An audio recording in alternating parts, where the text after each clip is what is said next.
Ici, ça va générer une vitamine pour lui. Ce sucre génère une vitamine et cette vitamine le fait vivre de nombreuses années. Alors, nous sommes habitués à une pratique dans nos églises pentecôtistes, néo-pentecôtistes, qui sont ces églises mixtes. Elles ne savent même pas ce qu'elles sont, donc c'est plus, n'est-ce pas, du mouvement et cela entrave parfois l'enseignement. Et nous allons réaliser que ces personnes sont emportées par ces vents de doctrine et oublient la Sainte Bible. Et la Sainte Bible est le fondement de notre foi. Alors, quand on regarde le plan divin à travers les siècles, il faut penser à certaines choses qui se trouvent sur cette carte, dans votre livre et dans ce livre que vous avez en main. D'accord? Ce livre-ci était le livre de bibliologie, la science qui étudie les saintes écritures. Mais avant d'aborder ce sujet plus en détail, il me faut vous parler du plan du salut.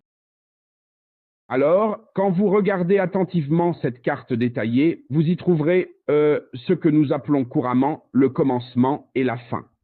Alors, tout d'abord, nous allons commencer à étudier ensemble la terre sur laquelle nous vivons tous. Nous allons en apprendre un peu plus à ce sujet précis pour bien comprendre pourquoi Dieu crée maintenant cet homme, l'établit avec soin, le place dans le jardin d'Éden, soulignant le besoin de l'Écriture sainte, le besoin vital du plan du salut, de la rédemption et de la venue de ce Christ pour toute cette humanité. Alors, pourquoi Dieu a-t-il fait cela?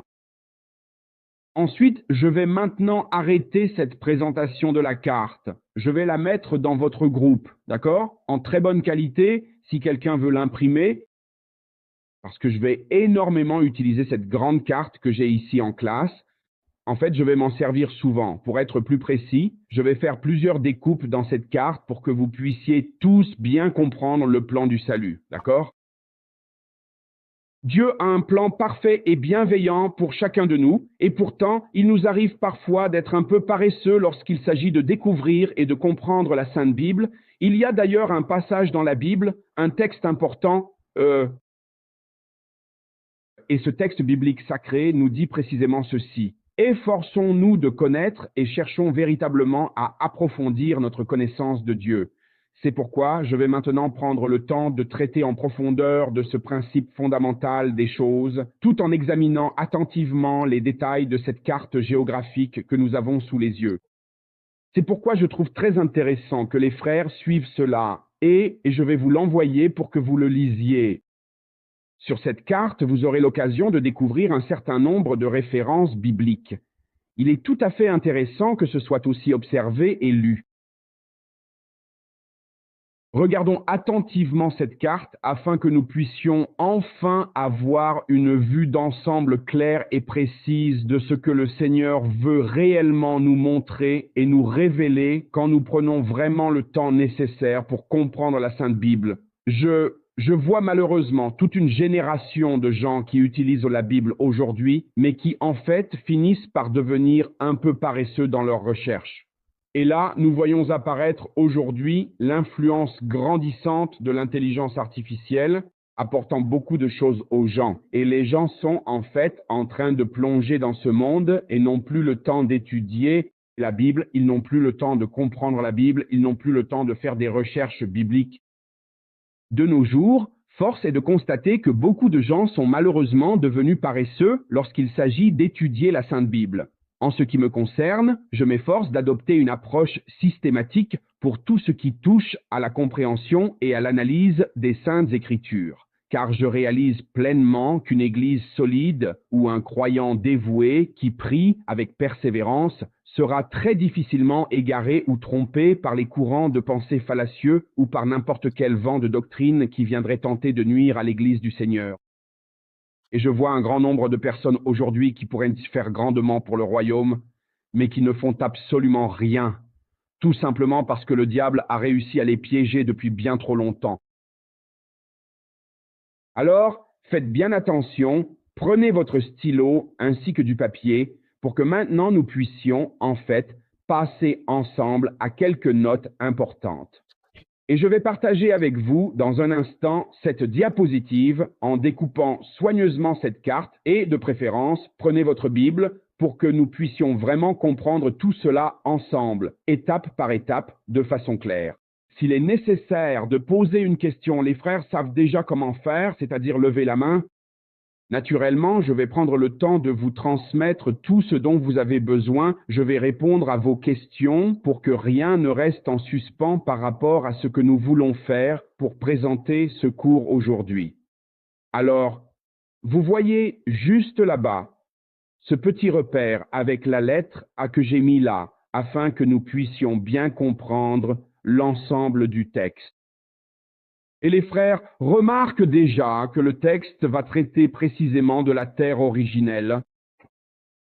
Il va traiter de la terre originelle. Vous remarquerez que ce texte que nous étudions traitera plus en détail de certaines choses liées à la connaissance approfondie des Saintes Écritures. Nous avons aujourd'hui cet être autrefois connu comme l'ange de lumière que nous appelons tous Lucifer. Par conséquent, nous savons tous parfaitement bien qu'il était à l'origine un magnifique et puissant chérubin oint. Cette terre originelle et primordiale, qui est précisément ce qui va se manifester et apparaître sur votre carte concernant le plan divin, vous remarquez qu'avant cette terre concrète sur laquelle nous marchons ici et maintenant, nous avons l'habitude de nommer cela le passé éternel et infini. Notez ce nom, s'il vous plaît. Plongeons ensemble dans ce passé éternel. Alors, avant cette terre originelle et primitive que vous voyez là, défiler lentement devant vous, nous avons observé certains processus complexes dans cette terre originelle. Si l'on se place du point de vue biblique, n'est-ce pas?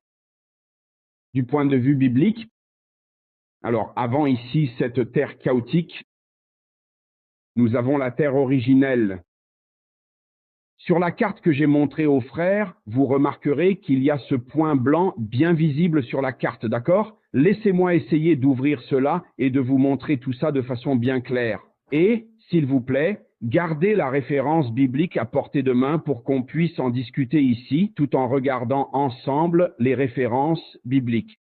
J'aimerais beaucoup que les frères suivent en marquant votre Bible, parce que nous étudions ensemble le tout premier livre de la Bible et le commencement absolu de toutes les choses. Ma préoccupation majeure à votre égard aujourd'hui n'est pas que vous soyez ici pour simplement obtenir d'ici quelques instants un certificat à la fin du cours. Pas du tout. Ma préoccupation pour vous ici est que nous puissions ensemble terminer votre cursus universitaire complet dans cette faculté et que vous deveniez ainsi officiellement de véritables professeurs. Faites cela au moins au sein de votre Église et de votre classe pour qu'ensemble nous puissions former des personnes dévouées qui seront prêtes pour l'exercice et la mise en pratique de la parole de Dieu. Alors, regardez bien ce que je suis en train de montrer ici à tous les frères. Vous remarquerez sans aucun doute qu'il y a juste là cette carte très détaillée. Et vous pouvez voir là-bas Dieu dans tout le passé éternel, n'est-ce pas? Est-ce que vous me suivez? Alors, Dieu est un être suprême et éternel, dont absolument personne ne peut dire qui a créé Dieu. Alors, sachez que Dieu est pleinement auto-existant. Dieu est totalement autosuffisant. Il n'y a personne dans l'univers qui puisse dire que Dieu a été créé, car Dieu, il est véritablement un être qui existe et subsiste, bien avant que l'univers entier et tout ce qu'il contient ne soit formé ou créé. Alors, il n'y a personne pour dire qui a créé Dieu. Il n'y a personne qui dise cela. Alors, du point de vue biblique, nous allons comprendre cela en examinant attentivement le livre des Psaumes, au chapitre 90 et plus précisément le verset numéro 2. Laissez-moi agrandir un peu ici pour que ce soit mieux pour vous. Lisons ensemble le psaume 90, au niveau du verset numéro 2. Si quelqu'un parmi vous pouvait prendre la Bible pour lire ces textes bibliques et qu'une autre personne prenne le livre des Proverbes au chapitre 8, versets 22 à 31, et qu'une troisième personne se prépare à lire Habakkuk 9, verset 27. Alors, ces passages et ces écrits sacrés que nous trouvons dans la Bible sont directement liés à ce que nous définissons comme étant le passé éternel. D'accord? Bien avant la création de la terre que nous appelons aujourd'hui la terre originelle, nous devons comprendre un peu mieux ce passé éternel, ainsi que l'existence même de ce Dieu, que nous allons étudier plus en détail quand nous aborderons la matière de la théologie propre. Nous allons étudier la personne de Dieu. Alors, le premier texte est le psaume 90, verset 2. Si quelqu'un a sa Bible ouverte et peut lire, je vous remercie. Psaume 90, verset 2.